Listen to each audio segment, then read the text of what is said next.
Hi, Christine. This is Tawana, and I am responding to your post on this week, 6 week, dealing with addictions. And I like the way that you talked about, well, I liked three things that you said that I'm going to point out. And the first one was that you stated that people's mindsets are so negative, and there's such a negative stigma regarding addictions that people find it hard and challenging to admit it. It's hard to be vulnerable. And then the second thing you stated was that the churches have failed a lot of people because they didn't have the compassion, they did not have the means, or they did not wish these individuals in their lives. They made them feel bad and they walked out the door. Basically, you shut that door between them and a chance for them to get a relationship with God. And the third thing we stated was that the churches need to be educated. The pastors need to have education because drugs and alcohol and these um, other things are so prevalent now in the community. And when you have a broken family, a broken community, that's where the church needs to be the most. The Bible tells us that where we are weak, God is stronger.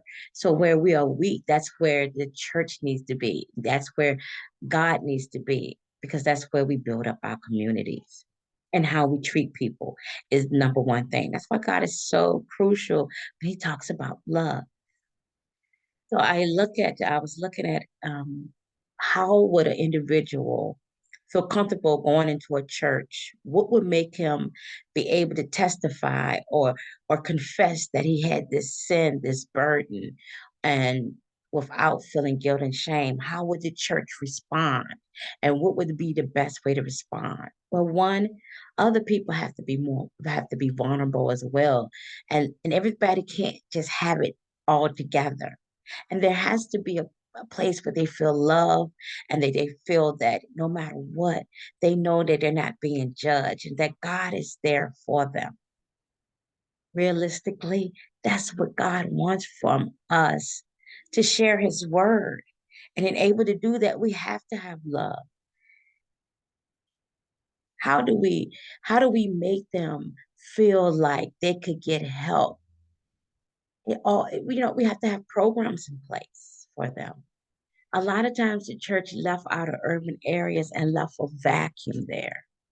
And people didn't know where to go.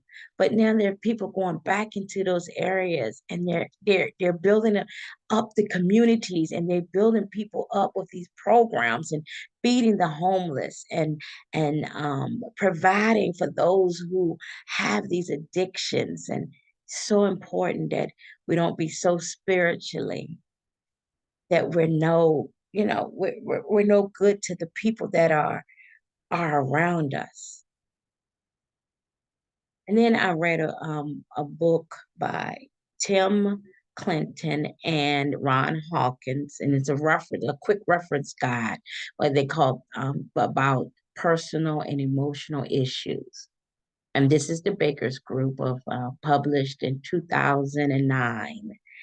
And what they talk about is how addiction keeps our loved ones from God. And that's why it's so important that we help be the connectors to Jesus and to God, so that we can begin to build them back together and build the community. Because when you lose, when we're losing if we cannot get them into the church, into a relationship with God, which is most crucial in order for them to be healed and to be delivered. And the Bible tells us in Proverbs 27 and 20 that destruction and death can never be satisfied. And so is the human desire. It can never be satisfied. But if you have God in your life, he will fill you. He will feel that satisfaction for you. And all addiction does is destroy and kill you.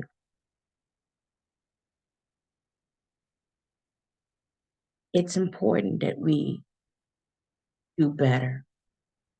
as a church, as a whole, for our communities. We cannot turn our backs on them. We have to open our doors as God has opened our doors to us, because many of us have addictions that we haven't told everybody about. But thank God that He does forgive and that He does save and deliver it. Thank you for listening.